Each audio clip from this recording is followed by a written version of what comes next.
दोस्तों, स्वागत है आप सभी का राधा रानी के छोटे से यूट्यूब चैनल पर। उम्मीद है मुझे आप सभी बहुत अच्छे होंगे। मैं भी बिल्कुल अच्छी हूँ। तो आज हम सुनने जा रहे हैं बुधवार की व्रत कथा।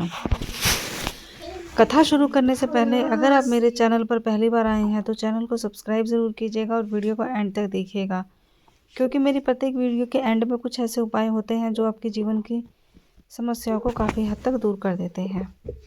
तो बुधवार की व्रत कथा शुरू करते हैं। शुरू करने से पहले हम बुधवार की पूजा विधि देखेंगे। जो भी व्रत की पूजा विधि होती हैं, यह जो व्रत होते हैं बुधवार का ग्रह शांति और सर्व सुखों की इच्छा प्राप्ति के लिए होता है और घर में मंगलमय कार्य कराने के लिए होता है। बुधवार का दिन हम जो भी पूजा करते हैं तो वह श्री गणेश भगवान के लिए की जाती है। गणेश भगवान की ही पूजा इस दिन करते हैं। इसी के साथ साथ हम गणेश भगवान के साथ साथ भगवान शिव और माता पार्वती की भी पूजा करते हैं। इस व्रत में दिन में एक ही बार भोजन करना चाहिए, चाहे शाम को करें या दोपहर में करें।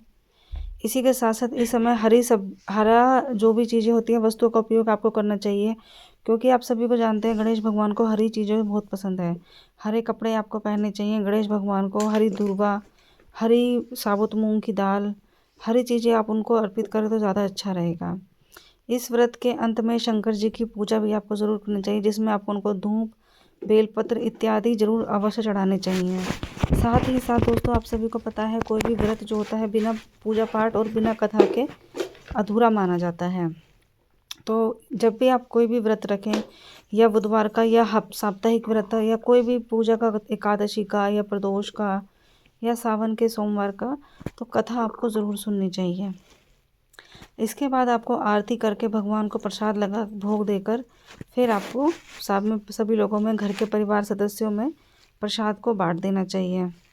और जब भी आप यह पूजा करें या कथा सुने तो आपको बीच में कभी नहीं उठना चाहिए। तो दोस्तों, हम बुधवार की जो कथा है वह प्रारंभ करते हैं।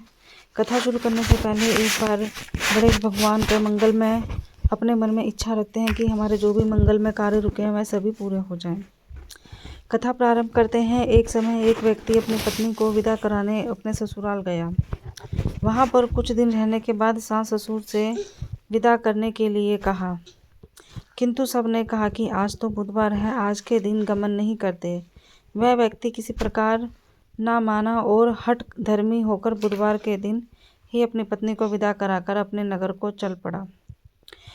उसकी पत्नी को प्यास लगी तो उसने अपने पति को कहा कि मुझे बहुत जोर से प्यास लगी है। तब वह व्यक्ति लोटा लेकर रथ से उतरकर जल लेने को चला गया। जैसे ही वह पत्नी के निकट आया तो वहां यह देखकर हैरान और चकित रह गया कि कोई ठगी अपनी ही जैसी सूरत व वैसे ही भेष में वह उसकी पत्नी के साथ रथ में बैठा हुआ है और खूब हंसी ठिठोले कर रहा है। जब उस आदमी ने यह देखा तो उसे बहुत गुस्सा आया और वह अपने क्रोध को रोक न सका और जाकर तुरंत पूछा, तुम कौन हो? तुम मेरी पत्नी के इतने निकट क्यों बैठा हुआ है और उसके साथ इतने हंसी ठिठोले क्यों कर रहा है? साथ ही उसने अपनी पत्नी से प्रश्न किया कि क्या तुम जानती हो इस व्यक्ति को? दूसरा व्यक्ति बोला, यह तो मेरी पत्नी है, मैं अभी अभी अपने ससुराल से इसे विदा करा कर ला रहा हूँ। वे दोनों व्यक्ति आपस में लड़ झगड़ पड़े। तभी राज्य के और नगर के आसपास के लोग वहां पर आकर उनकी लड़ाई को देखने लगे और उनको आपस में छुटाने लगे। राज्य के सिपाहियों ने पूछा, स्त्री तुम ही बताओ तुम्हारा असली पति कौन है? तब पत्नी शांत पड़ गई और कहा, दोनों ही एक जैसे हैं, दोनों की ही एक जैसी सूरत है, दोनों का ही एक जैसा वेशभूषा, मैं तो पहचान भी नहीं पा रही हूँ। पर वह ईश्वर से प्रार्थना करता हुआ बोला, हे परमेश्वर, यह मेरी पत्नी है और मैं सच बोल रहा हूँ। आप इस लीला को झूठा साबित करें और यह जो भी व्यक्ति है इसको यहाँ से अभी निकाल दें। तभी आकाशवाणी हुई, मूर्ख व्यक्ति, अब तू हमसे पूछ रहा है? आज बुधवार का दिन है। बुधवार के दिन किसी भी बेटी को या कोई भी पति अपनी पत्नी को उसके मायके से नहीं लेकर आता। तूने किसी की बात नहीं मानी, ना अपनी पत्नी की, ना अपने सास ससुर की और ना ही अपने माता पिता की। उसी वजह से यह सब तेरे साथ लीला हुई है। और यह लीला करने वाला और कोई नहीं, बुद्ध देव भगवान की है। जिसे तू अपना जुड़वा या अपना हमशक्ल समझ रहा है वह और कोई नहीं, बुद्ध भगवान है।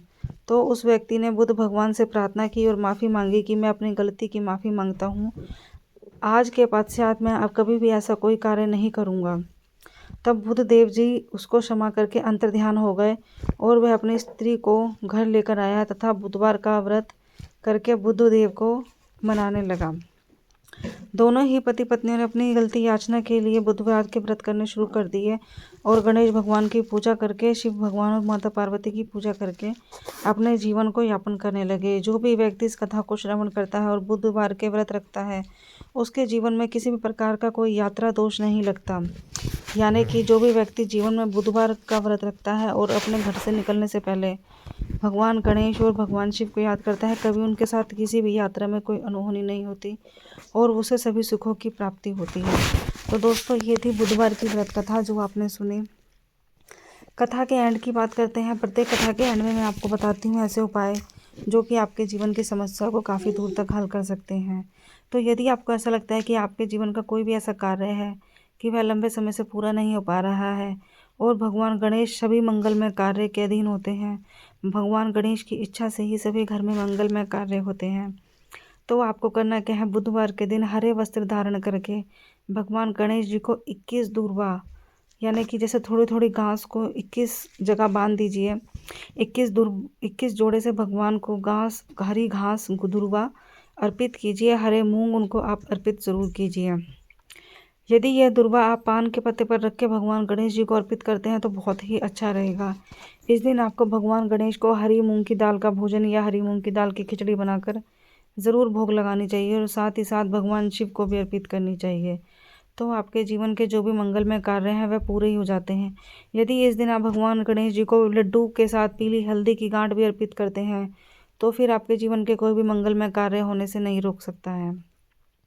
तो दोस्तों, यही था मेरा आज का उपाय। अगर आपको मेरी वीडियो और मेरा उपाय अच्छा लगे तो मेरे चैनल को सब्सक्राइब ज़रूर कीजिएगा और वीडियो को शेयर और कमेंट ज़रूर कीजिएगा। मिलते हैं अपनी अगली वीडियो में, तब तक के लिए राधे राधे।